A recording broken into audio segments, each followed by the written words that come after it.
Victory victory victory show hit ਕਰਾਤਾ। ਤੁਹਾਡੀ ਮੁਹੱਬਤ ਰਹੇ ਤੁਸੀਂ ਲੋਕਾਂ ਨੇ। ਬੇਲਾ ਜੀ ਤੁਹਾਡਾ ਸ਼ੁਕਰੀਆ, ਤੁਹਾਡੀ ਟੀਮ ਦਾ ਸ਼ੁਕਰੀਆ, ਲੋਕੀ ਜਿਹੜੇ ਇੱਧਰ ਆए ने उनका शुक्रिया, जो टीवी पे देख रहे हैं उनका शुक्रिया, जो यूट्यूब पे देख रहे हैं, सोशल मीडिया पे देख रहे हैं, इंस्टाग्राम पे देख रहे हैं, टिकटॉक पे देख रहे हैं, आप लोगों का शुक्रिया। आप सबको बार बार शुक्रिया अदा करना चाहूंगा। और आप अक्सर सोचते होंगे कि हमें रोज आकर सबसे पहले थैंक यू क्यों बोल देता है, क्यों ना बोलूं थैंक यू। मैं अप्रिशिएट करना चाहता हूँ आपकी मोहब्बत, आपकी दुआएं, जिनकी वजह से ये शो चल रहा है, क्योंकि मोहब्बत पे ही दुनिया चलती है, वरना दुनिया में क्या है। तो एक दफा फिर इसी बात पर वेलकम टू हद कर दी विद मोहम्मद साकिब। कमाल बात क्या हुआ, आज घर से निकला, काट लिया, आगे से काली बिल्ली गुजर गई। तो एकदम मेरा दोस्त कहता लो आज का तेरा दिन तो खराब हो गया। और मैं क्या यार, मेरी गल सुन, बिल्ली अपने काम जा रही होगी, तो मैं नहीं बिल्ली गुजरी है, तुमने सारा कुछ बिल्ली पे डाल दिया है। बेला जी कमाल है ऐसी बातें, ऐसी बातों का हमारी आवाम पर बड़ा गहरा असर है। अक्सर इसको हम वहम कहते हैं, या आप कह सकते हैं सुपरस्टिशियस होना, सुपरस्टिशन में बिलीव करना। मतलब कि देखो मियाँ बीवी की लड़ाई हो जाए तो कहते हैं हमें लोगों की नजर लग गई। मतलब चाहे दोनों ने शादी के बाद एक दफा हंस के एक दूसरे से बात ना की हो, ठीक है, सीढ़ियों से बंदा गिर जाए तो अपनी गलती मानता नहीं है, कहता है कि जी सुबह से मेरी आंख फड़क रही थी। और जानी आंख तेरी इसलिए फड़क रही थी क्योंकि तू सारी रात लोगों को स्टॉक कर रहा था। मेरा भरा टाइम ना सो जाए करके तेरी अक नू भी सुकून रहे थे, तेरे लक नू भी, मेरा मतलब गिरेगा नहीं ना।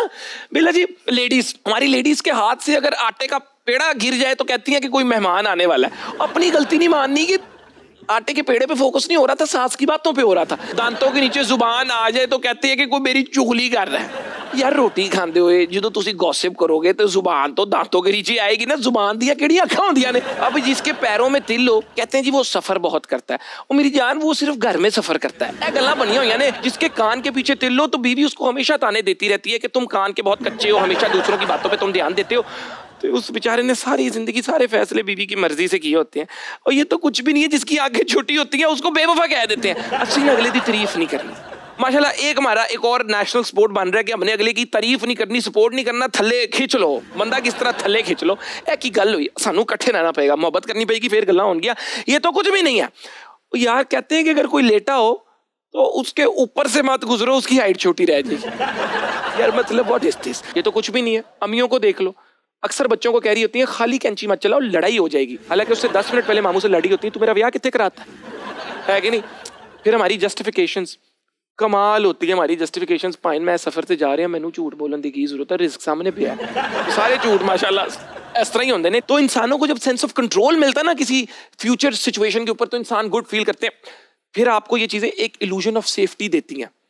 मेरी जान बिल्ली गुजरी सी, कोई मैं तो पूरा दिन कुछ किया ही नहीं, मैं घरों बाहर ही नहीं निकलिया, मेरे नाल कोई भैड़ी गल भी नहीं हुई, मैंने अपने आप को खुद सेफ कर लिया। वो इंसान अपने आप को कहता ओ मैं अपना सेवियर हूँ।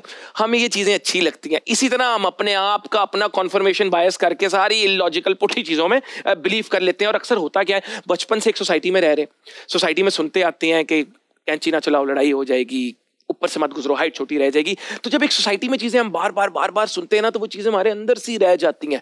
और फिर सोसाइटी होती है, सोसाइटी में प्लाट होते हैं, प्लाट महंगे होते हैं, प्लाट महंगे बिकते हैं तो फिर पैसे आते हैं। और इंसानों को तो उनकी बड़ी वैल्यू है। लेकिन देखो ना इलॉजिकल कनेक्शन मैंने बना दिया। केड़ी सोसाइटी थी मैं गल कर रहा था, मैं उन्होंने केड़ी सोसाइटी नाल जोड़ लेता। तो मेरी जान इन बेकार चीजों पर यकीन मत करो, अपनी मेहनत पर यकीन करो और उस पर यकीन करो जिसने तुम्हें बनाया। तो बगैर किसी वहम के आगे बढ़ते हैं और बुलाते हैं अपने आज के मेहमान को, क्योंकि आज के मेहमान बहुत ही खास हैं। इनका ताल्लुक है उस फील्ड से जो फील्ड मेरे दिल में बसती है, जिस फील्ड के करीब जाकर मेरे जज्बात हालात बदल जाते हैं और मैं कहता हूँ ओ भाई एक ही हो गया। आपको पता है यार बात हो रही क्रिकेट की, क्रिकेट और मेरा रिलेशन ऑफ कोर्स यार आपको पता है, इस बात में कोई शक नहीं है। इसलिए मैं आज की हमारी गेस्ट को बुलाना चाहूंगा, पाकिस्तान की women's international cricket team captain, T20 की सबसे बेहतरीन बॉलर, जिनसे खिलाड़ियों की कांपे टांग जाती हैं, लगाती हैं छक्के ग्राउंड के पार, विकेटें उड़ाती हैं लगातार। लेट्स वेलकम निदा डार।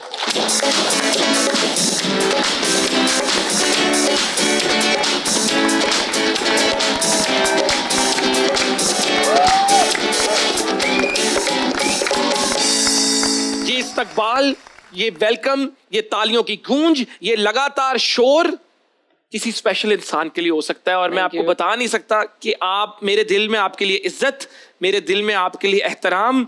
और आप माशाल्लाह क्रिकेट की फील्ड में जो जो पाकिस्तान के लोगों को खुशी बांटने का मौका देता है, आपको पता है मैं इमोशनल हो जाता हूँ। निदा जी थैंक यू सो मच, तुझे साढ़े शो ते आ गए, बैठो। Thank you. दसो चाय कॉफी रोटी चने, चिकन, पाए पाए पाए पाए के साथ रोगनी नान या जी जी जी एनीथिंग मतलब रोटी पे ओपन आता है फुल फुल Full ना? फोकस कश्मीरी हूँ अच्छा तो निदा जी हैवी रोटी खा के फिर फिटनेस पे किस तरह हैवी फिटनेस भी हैवी जाहिर बात है करनी पड़ती है आपने देखा है वो कहते हैं ना शॉर्ट एंड क्रिस्प रोटी निदा जी का जवाब heavy fitness heavy everything heavy मैं ज्यादा अपनी एनर्जी वेस्ट नहीं करती ये बहुत अच्छा सही जगह पे करती हूँ वेरी गुड यार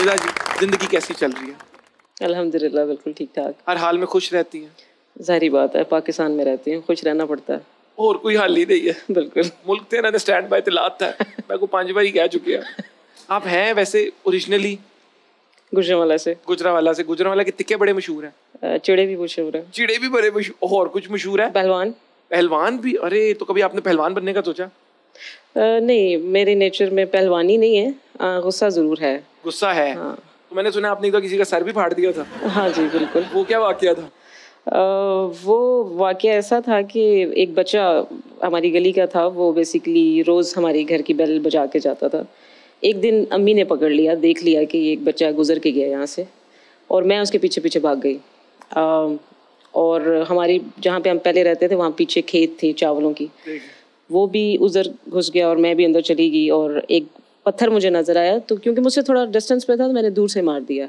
और फट गया उसका सर खैर मैं तो घर आराम से आ गई तो थोड़ी देर बाद उसकी अम्मी जो हैं वो आ गई अपने बेटे को लेके कि ਤੁਹਾਡੇ ਮੁੰਡੇ ਨੇ छोटे मुंडे ने ना मेरे मुंडे का सिर फाड़ दिया ते आंटी ने क्या छोटा मुंडा केड़ा है अम्मी मेरी यही कहने लग गई कि मैं मेरा छोटा मुंडा ते फिर भाई एक आया तो उन्होंने कहा ये वाला इसने मारा है मैंने कहा नहीं जेड़ा ਤੁਹਾਡਾ छोटा मुंडा जेड़ा बाहर गली च खेड़दा है तो उन्होंने कहा कि ये मैं आई तो उन्होंने कहा आया ला मुंडा है उन्होंने कहा ये मेरी बेटी है ये मेरा मुंडा नहीं है तो वो बेचारी शर्मिंदा सी होगी कच्ची सी होगी ना उस टाइम कि बेटी ने मेरे लड़के को मारा तो ये एक उसको तो कहा नहीं आंटी को चोट नहीं लगी ठीक ही है मैं तो ये भी हाँ जाहिर बात है फिर कच्ची जी होगी वेरी गुड माशाल्लाह ठीक है ਇੱਥੇ ਤੁਸੀਂ ਸਾਰੇ ਤਰ੍ਹਾਂ ਮਾਸ਼ਾਅੱਲਾ ਧਿਆਨ ਨਾਲ ਇੱਥੇ ਕੋ ਵੱਟੇ ਬੁੱਟੇ ਪਏ ਰਹੇ तो चुक लो वरना ਤੁਹਾਡੇ ਸਾਰ ਸੁਰ ਪਾੜ ਜਾਣੇ ਨੇ वेरी गुड हालांकि बेटी से मुतासिर होकर क्रिकेट शुरू की और फिर क्रिकेटर बन गई वो अब क्या कर रही है वो अब कहती शादी करो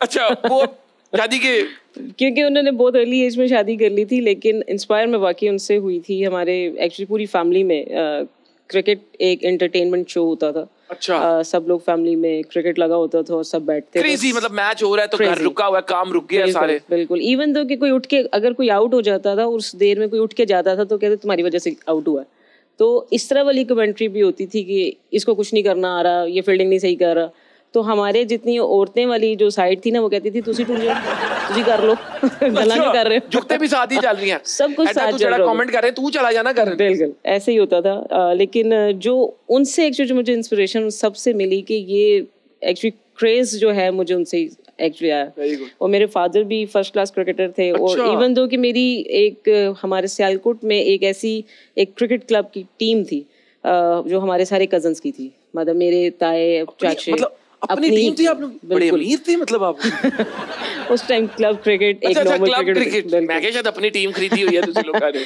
तो उस टाइम एक वो काफी मशहूर थी क्योंकि सारे ही बड़े जेन्युइन क्रिकेटर्स थे और अब तक वो लोग भी मुझसे जो उनमें जो जो लोग रह गए हैं हमारी फैमिली में वो मुझसे बात करते हैं कभी किसी कवर ड्राइव की बात करते हैं किसी की लॉफ्टेड शॉट्स की बात करते हैं तो ये क्रेज एक्चुअली फैमिली की तरफ से ही आया था